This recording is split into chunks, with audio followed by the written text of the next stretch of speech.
Hello students, मैं विनय मिश्रा स्वागत करता हूं आपके अपने परिवार यूनिक टॉपर्स पे।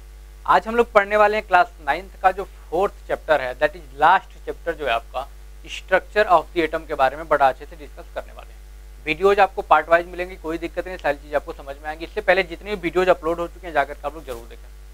तो आज पढ़ेंगे हम लोग स्ट्रक्चर ऑफ द एटम। इसके पहले चैप्टर में मैंने एटम के बारे में बताया था, एटम्स एंड मॉलिक्यूल के बारे में पढ़ाया था, जो कि आपकी किताब में दिया हुआ है।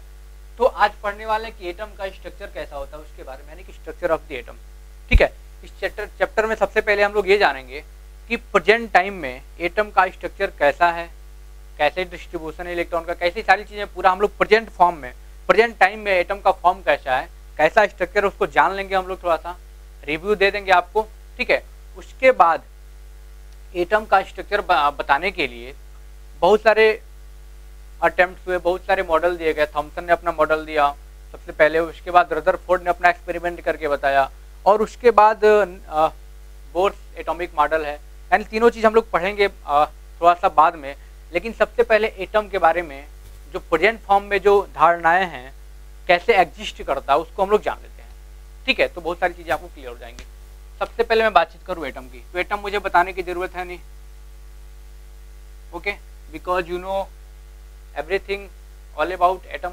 ठीक है, क्योंकि मैंने एटम डिस्कस कर दिया। एटम को मैं बता दूं तो क्या होता है, it is the smallest unit of matter. कोई भी मैटर है उसका जो सबसे छोटा पार्ट होगा, जिससे वो मिल करके बना होगा छोटे छोटे पार्ट से, उसी छोटे पार्ट को हम लोग एटम कहेंगे।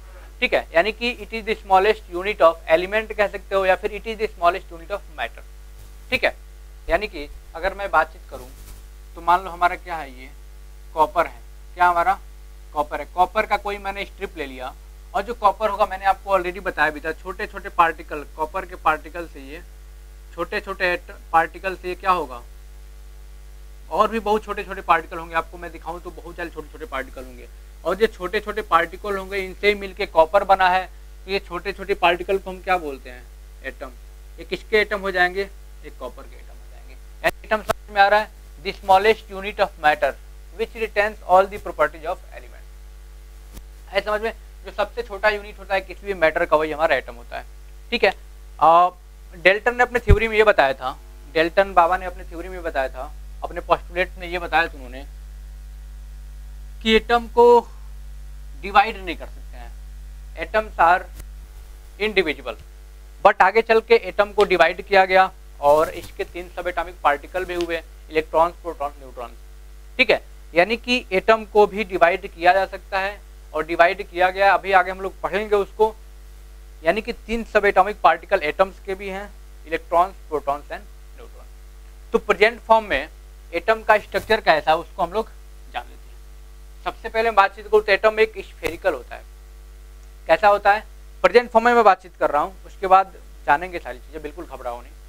तो एटम क्या होता है, एक स्फेरिकल होता है। यानी कि मैं बातचीत करूँ तो एटम का शेप कैसा होता है, यानी shape of atom is spherical. यानी कि जो एटम का शेप होता है स्फेरिकल होता है, और जो एटम का सेंटर होता है, ठीक है, जो एटम का सेंटर होता है उसे हम न्यूक्लियस कहते हैं। क्या कहते हैं, न्यूक्लियस कहते हैं।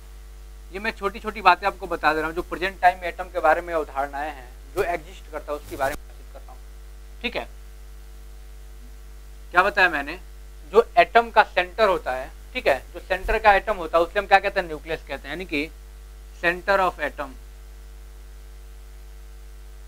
इज कॉल्ड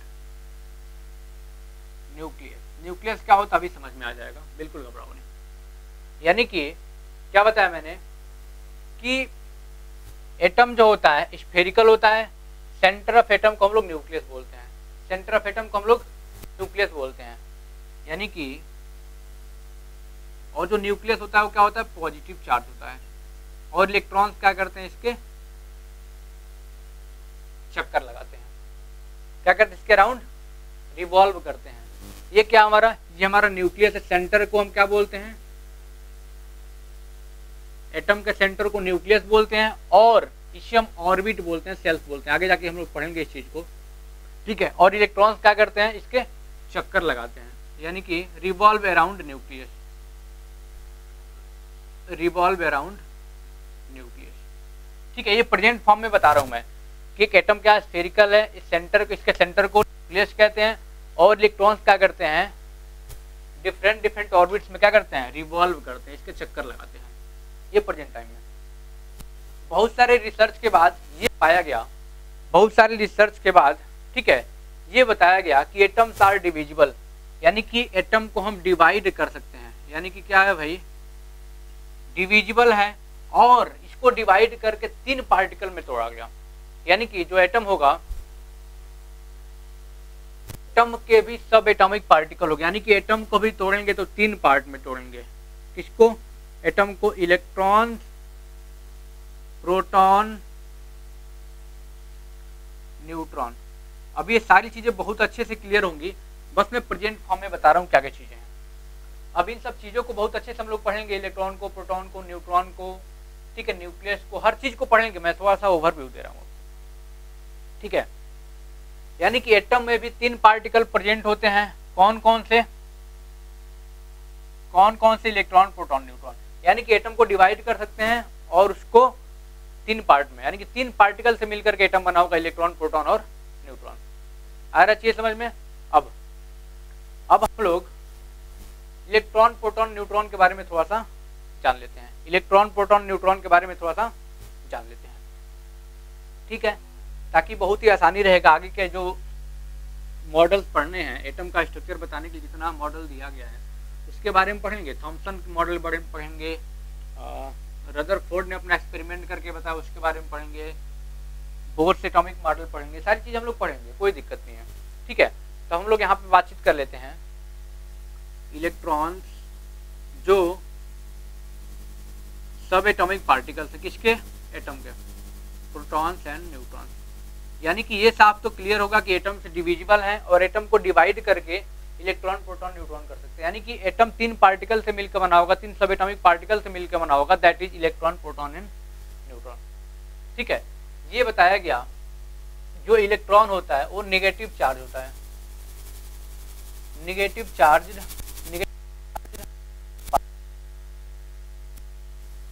प्रोटॉन्स जो होंगे वो पॉजिटिवली चार्ज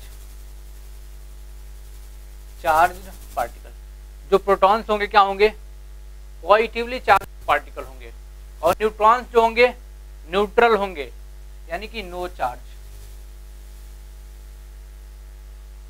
यानी कि हम कह सकते हैं न्यूट्रल। न्यूट्रॉन्स क्या होंगे, इसके पास कोई चार्ज नहीं होगा, ये हमारा क्या होगा, न्यूट्रल होगा, ठीक है। अब इसके चार्ज की बात कर लें, इलेक्ट्रॉन और प्रोटॉन पे चार्ज क्या होता है, मैग्नीट्यूड सेम होता है, सिर्फ साइन का अंतर होता है। 1.6 × 10⁻⁻19 कूलॉम। कूलॉम क्या होता है, चार्ज की यूनिट होती है, कूलॉम क्या होती है, चार्ज की यूनिट होती है। यानी कि अगर मैं इलेक्ट्रॉन के लिए बात करूं तो इसका चार्ज कितना हो जाएगा, माइनस, और प्रोटॉन की बात करें तो क्या हो जाएगा, प्लस 1.6 × 10⁻⁻19 कूलॉम। आ रहा है समझ में। इलेक्ट्रॉन्स और प्रोटॉन्स के चार्जेज हैं, क्या है भाई, इलेक्ट्रॉन्स और प्रोटॉन्स के चार्जेज हैं। इसकी बात करें न्यूट्रॉन की तो 0 चार्ज, 0 कूलॉम, यानी कि भाई क्या है, ये न्यूट्रल है, इस पर कोई चार्ज ही होता है। इलेक्ट्रॉन, प्रोटॉन, न्यूट्रॉन के बारे में बातचीत हो गई, आए समझ में। मैंने आपको क्या बताया, अब एक चीज ये भी समझना है जो प्रेजेंट फॉर्म में बता रहा हूँ कि ये क्या है, हमारा एटम का न्यूक्लियस है जो सेंटर में होता है, और इलेक्ट्रॉन्स क्या करते हैं भाई, न्यूक्लियस के क्रॉस क्या करते हैं, चक्कर लगाते हैं।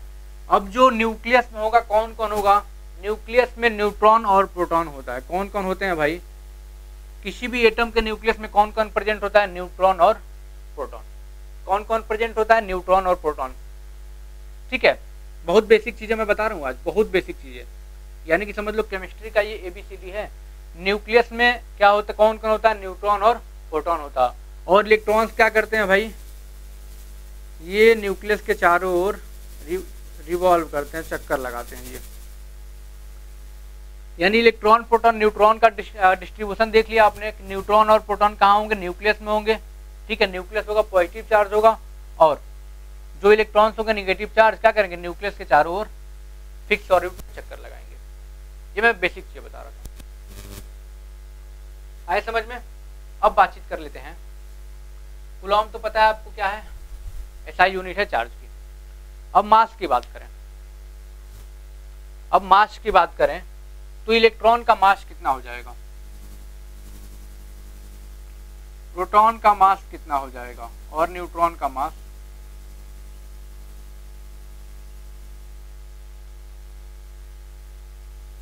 यानी कि mass of electron, mass of proton, mass of neutron कितना होगा।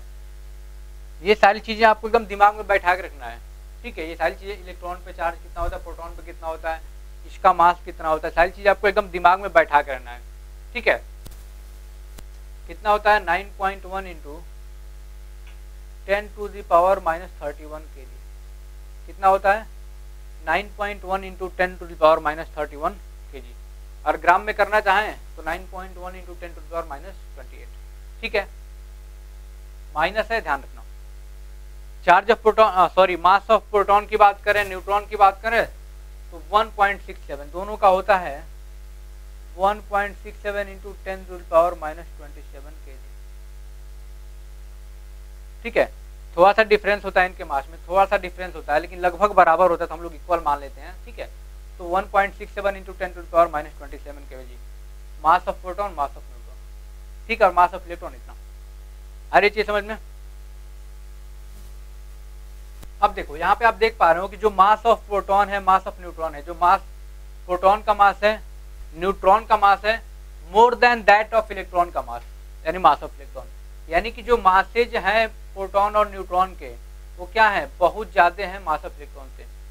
आप सोचोगे सर कैसे, क्योंकि भाई देखो यहाँ पे -31 है, 10⁻⁻31, यहाँ पे -27 है, तो माइनस में जो ज्यादा होगा वो कम होगा, पावर ज्यादा होगा तो ये कम होगा, यानी इसकी वैल्यू बहुत कम होती है, तो इसको हम नेगलेक्ट कर देते हैं, ठीक है। तो क्या करते हैं, इसे हम नेगलेक्ट कर देते हैं। इसलिए हमें मास नंबर निकालना होता है, इसलिए हमें अगर मास नंबर निकालना होता है, जो कि आगे हम लोग डिस्कस करेंगे, तो कैसे निकालते हैं, न्यूट्रॉन प्लस प्रोटॉन को ऐड कर देंगे तो मास नंबर निकल जाता है। क्योंकि इलेक्ट्रॉन का मास बहुत ही कम होता है, उसको नेगलेक्ट कर देते हैं। आए समझ में। एक चीज और, the whole mass of the atom concentrated towards nucleus at the centre. यानी हम कह सकते हैं जो पूरा होल मास होता है एटम का, कहां पर कंसेंट्रेटेड होता है, वो न्यूक्लियस में, यानी कि एटम के सेंटर में क्या होता है, कंसेंट्रेटेड होता है। आए समझ में। ये मैं आपको बेसिक चीजें एटम के बारे में बता रहा था जो अभी प्रेजेंट फॉर्म में है। आए समझ में। अब देखो, अब बातचीत करते हैं हम लोग क्या, अब लोग बातचीत करेंगे किसकी, डिस्कवरी की बात कर लेते हैं। आगे चल के डिस्कवरी हम लोग पढ़ेंगे उसको, लेकिन इतना जान लो कि इलेक्ट्रॉन की डिस्कवरी जे थॉमसन ने किया था। किसने किया था, जे थॉमसन। प्रोटॉन की गोल्डस्टीन, ठीक है, और न्यूट्रॉन की चैडविक ने की थी खोज। आए समझ में। प्रोटॉन्स को हम लोग कैनाल रेज भी बोलते हैं, याद रखना, प्रोटॉन्स को हम लोग कैनाल रेज भी बोलते हैं। प्रोटॉन्स को क्या बोलते हैं हम लोग, कैनाल रेज भी बोलते हैं, और इलेक्ट्रॉन्स को कैथोड रेज भी बोलते हैं, और इलेक्ट्रॉन्स को हम लोग कैथोड